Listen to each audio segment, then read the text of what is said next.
여호수아 6장 20절부터 25절까지입니다. 이에 백성은 외치고 제사장들은 나팔을 불매 백성이 나팔 소리를 들을 때에 크게 소리질러 외치니 성벽이 무너져 내린지라.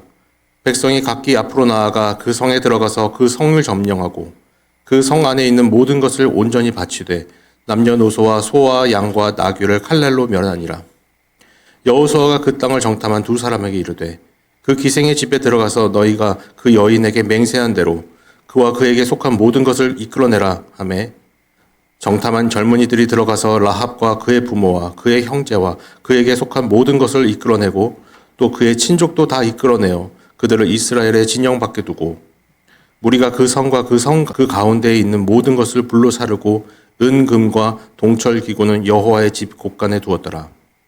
여호수아가 기생 라합과 그의 아버지의 가족과 그에게 속한 모든 것을 살렸으므로 그가 오늘까지 이스라엘 중에 거주하였으니 이는 여호수아가 여리고를 정탐하려고 보낸 사자들을 숨겼음이었더라.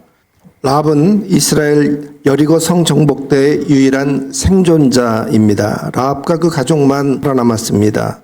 먼저 여리고 성이 지진에 무너졌습니다. 그 지진에 살았어도 그 다음에는 이스라엘이 들어가서 모두 다 진멸했죠. 진멸이란 모든 생명체를 다 죽이는 것입니다. 이스라엘의 진멸작전은 하나님의 명령입니다. 가나안 정복에서 가장 중요한 원칙이었죠.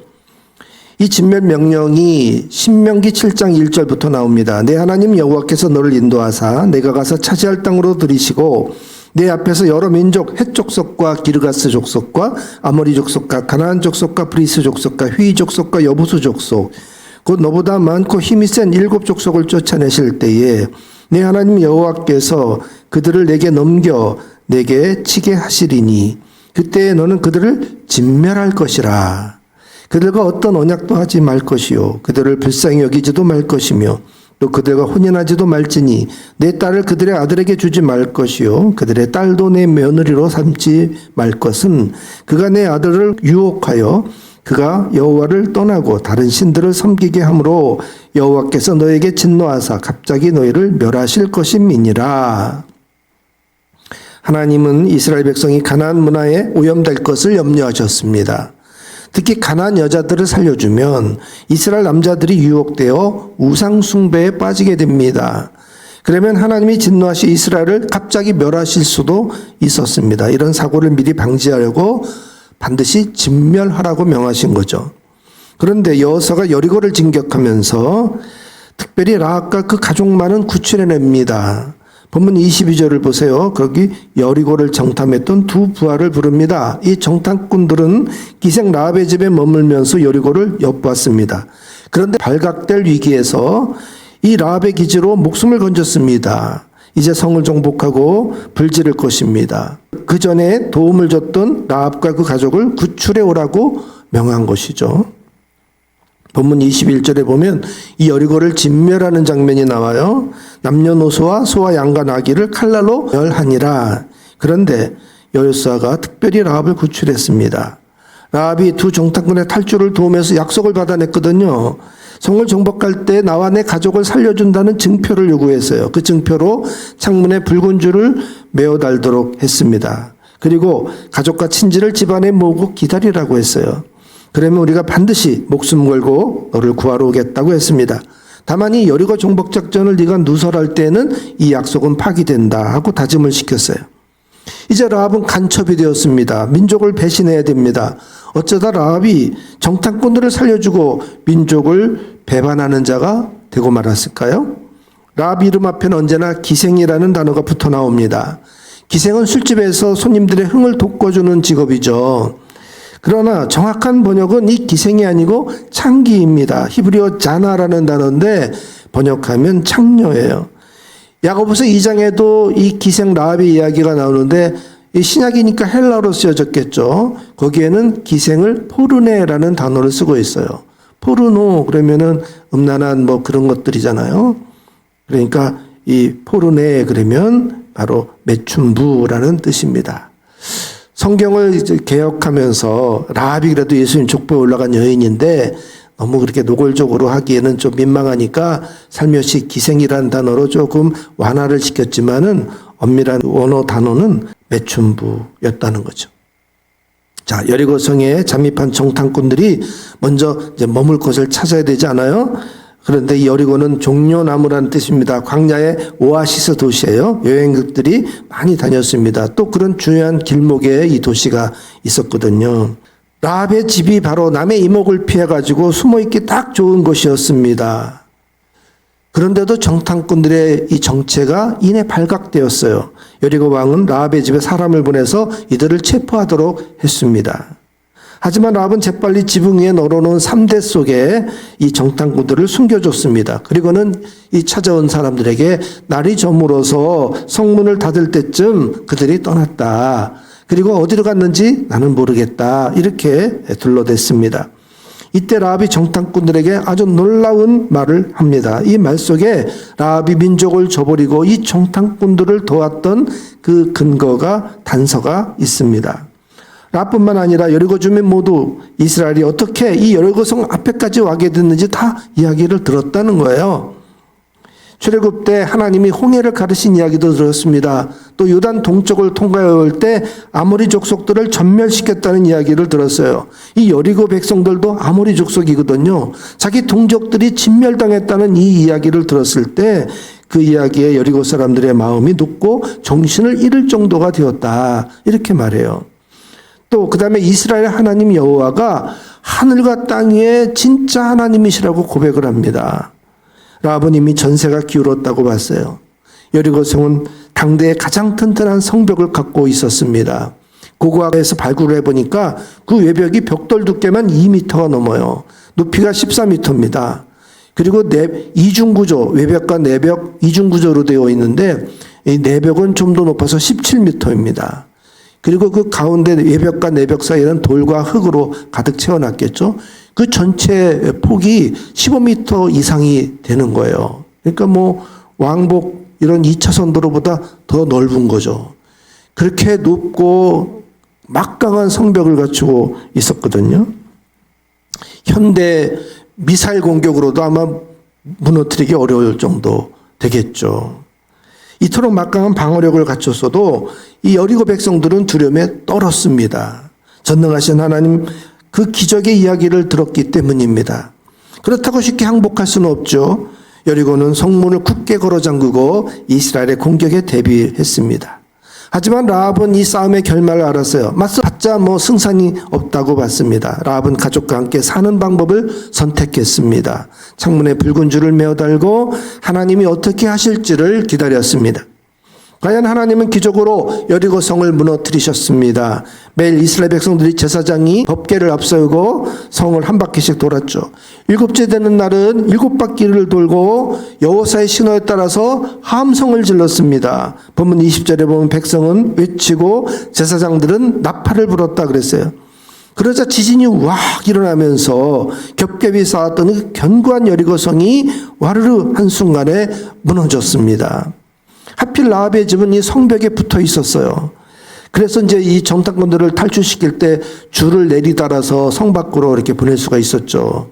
그런데 성벽이 지진에 무너지면 라합의 집은 굉장히 위험한 위치에 있잖아요. 함께 무너질 수밖에 없습니다. 그런데도 이 지진에 하나님이 이 라합의 집을 구해내셨어요. 전능하신 하나님의 손길로 라합과 그 가족이 구출되었습니다. 본문 25절에 보면 라합이 구원받은 이유가 딱 나와 있어요.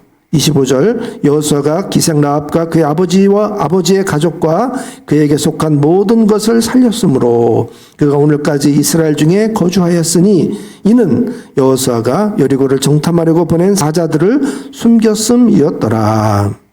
자, 여호수아가 라합을 생명을 살려줬을 뿐만 아니라 이스라엘 이 공동체에 거주하도록 받아들였다는 거예요. 라합은 부정한 죄인이었습니다. 그러나 여리고 정복에 지대한 공을 세웠죠. 파격으로 이 거룩한 이스라엘 공동체에 받아들였습니다. 그뿐만이 아닙니다. 라합은 살몬이라는 총각과 결혼까지 해요. 마태복음 1장에 보면 예수님의 족보가 나오죠. 그 5절을 보면 살몬은 라합에게서 보아스를 낳았다 그렇게 돼 있어요. 그런데 살몬의 아버지가 나손입니다. 그런데 이 나손은 유다 지파의 최고 지휘관이에요. 민수기 2장 3절에 보면 동방 해도들 쪽의 진칠자는 그 진영별로 유다의 진영의 군기에 속한 자라. 유다 자손의 지휘관은 아미나답의 아들 나손이요. 자, 모세가 성막을 완공했습니다. 그리고는 이제 12지파의 지휘관들이 하루에 한 사람씩 제단 앞에 나와서 하나님께 봉헌문을 드리게 했어요. 첫째 날에 유다 지파 아미나답의 아들 나손이 나와서 봉헌했습니다. 민수기 7장 12절 이후를 보면 나손이 봉헌물이 쭉 나오는데 먼저 130세겔 은쟁반을 드렸다 그랬어요. 이 은쟁반은 성소에 들어가면 오른쪽에 진설병 떡상이 있는데 12개의 호떡 같은 진설병을 올려놓거든요. 그 진설병을 담는 그릇으로 쓰였어요. 그 다음에 70세겔 은쟁반에는 소재물을 가득 담았습니다.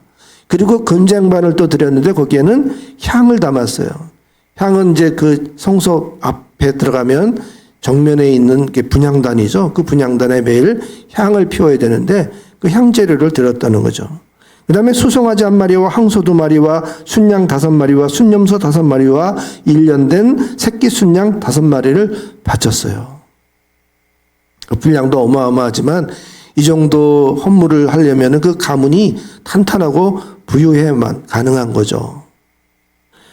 자, 나손은 12지파 중에서도 가장 앞장서는 유다지파의 최고 지휘관이었어요. 그런데 나손이 바로 이 라합의 시아버지가 됐다는 거예요. 이게 어떻게 된 일일까요? 성경에는 안 나오지만 여기에는 엄청난 러브스토리가 있었을 거예요.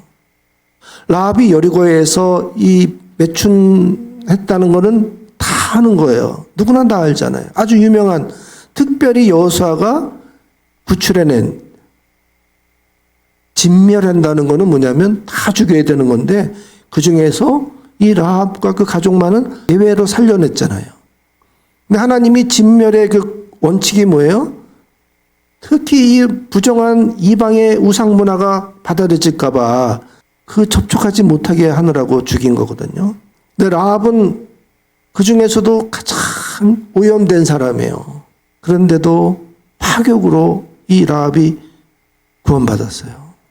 그런데 어떻게 이 라합이 그런 명문 가문의 며느리가 될 수 있었을까? 이 라합을 며느리로 받아들였다는 것은 그 나손의 인품을 우리가 추측해 볼 만하죠. 파격 중에도 파격입니다. 더 놀라운 사실은 이 라합과 나손이 결혼해서 보아스를 낳았다는 거예요. 이 보아스는 룻기에 등장하는 주인공입니다. 모압 여인 룻과 사랑해서 결혼했잖아요. 이것도 보면요, 보아스는 어렸을 때부터 자기 엄마 이 라합이 이방 여인으로서 어떤 일들을 겪었는지 그 사연을 너무나 잘 알고 있었어요. 그런데 이방 여인 롯이 시어머니를 따라서 이렇게 이스라엘까지 따라온 그 심정을 누구보다도 잘 알았을 거 아니에요. 보았으니까. 남다른 눈으로 돌싱 롯을 봤어요. 사랑했어요. 그리고 그 결혼 과정도 어려움을 있었지만 그걸 다 이겨내고 결혼에 성공했습니다. 근데 여기서 더 놀라운 사실이 있어요. 그건 뭐냐면 이 보아스와 롯 사이에 오벳을 낳았다는 거예요. 이 오벳은 이새를 낳았고 이새는 다윗 왕을 낳았습니다. 그리고 이 가문에 예수님이 태어나셨어요. 매춘부 더러운 여인 라합이 이스라엘 백성이 됐습니다. 생명만 살려도 고마운 건데 이스라엘 백성들 가운데 거하게끔 여호수아가 배려해 줬어요. 정말 부정한 여인인데 이스라엘을 오염시킬 수 있는 정말 더러운 여인인데 너무나 파격으로 예외로 진멸하지 않고 생명을 살려주고 거기다가 이스라엘 공동체 안에 함께 살도록 허락해 줬어요. 거기다가 최고의 명문 가문 나손의 아들 살몬과 결혼했어요. 그리고 아들 보아스를 낳고 다윗 왕의 고조 할머니가 되었답니다. 예수님의 족보에 올라가는 영광을 얻었습니다. 이 모두를 가능하게 한 것이 무엇일까요? 단 한 가지죠. 바로 믿음입니다. 하늘의 하나님, 땅의 하나님, 참 하나님은 여호와 하나님밖에 없습니다 라고 한 이 신앙 고백으로 라합의 인생이 완전히 역전되었습니다. 바로 여호와 하나님을 믿었기 때문입니다. 인생 한 방을 노리는 사람들이 많습니다. 인생 한 방을 노리려면 복권만한 것이 없습니다. 그래서 열심히 복권 사는 사람들이 많죠. 하지만 복권 당첨자들의 결말이 그다지 좋지 않습니다. 갑자기 쏟아진 돈 때문에 흥청망청 쓰다가 오히려 낙에 떨어지는 경우가 허다하죠. 복권 당첨 결과 이렇게 검색해 보면은 그런 사례들이 우르르 쏟아져요. 너무나 많은 사람들이 복권에 당첨됐다가 인생이 망가지고 파산하는 경우로 너무 많습니다. 2002년도 잭 휘테커는 파워볼 잭팟으로 3억 1,490만 달러에 당첨됐어요. 우리나라 또 환율로 계산해 보니까 4천억 원이 넘어요. 교회에 먼저 11조를 바쳤습니다. 그 다음에 해고시켰던 직원을 복직시켰습니다. 그리고 자선재단도 설립을 했어요. 처음에 이렇게 순탄하게 잘 흘러가는 것 같이 보였습니다. 그러나 곧 음주운전, 수표 위조, 도박에 휩싸였습니다. 그리고 회사에 강도를 당했어요. 무엇보다 외손녀를 마약 중독으로 잃어버렸습니다. 휘테커는 내가 복권 당첨됐을 때 이 복권을 찢어버렸어야 됐다며 이 복권이 내 인생의 저주가 됐다고 탄식을 했습니다. 여러분, 인생 한 방 놀입니까? 그런 헛된 야망을 즉시 버리시기 바랍니다. 인생 한 방보다는 인생 역전이라는 게 있습니다. 하나님이 함께 주실 때 가능합니다. 라합은 신앙 하나로 복을 받았습니다. 하나님이 하시는 위대한 일에 쓰이기에 사모할 때 이런 일이 생기는 것이죠. 현재의 처지와 형편에 낙심하지 마세요. 뭔가 위대한 업적을 이루려는 그 욕망도 버리세요. 그저 하나님이 나를 기쁜 도구로 쓰시기를 기도하십시다. 그러면 하나님이 그 일을 하도록 기회 주시고 자원 주시고 건강 주시고 또 동력자 주시고 다 주십니다. 믿음이 우리에게 복이죠. 이만한 게 어디 있어요? 여러분, 인생 한 방이 아니라 뭐라? 인생 역전입니다. 뭘 가지고요? 오직 믿음으로 역전합니다.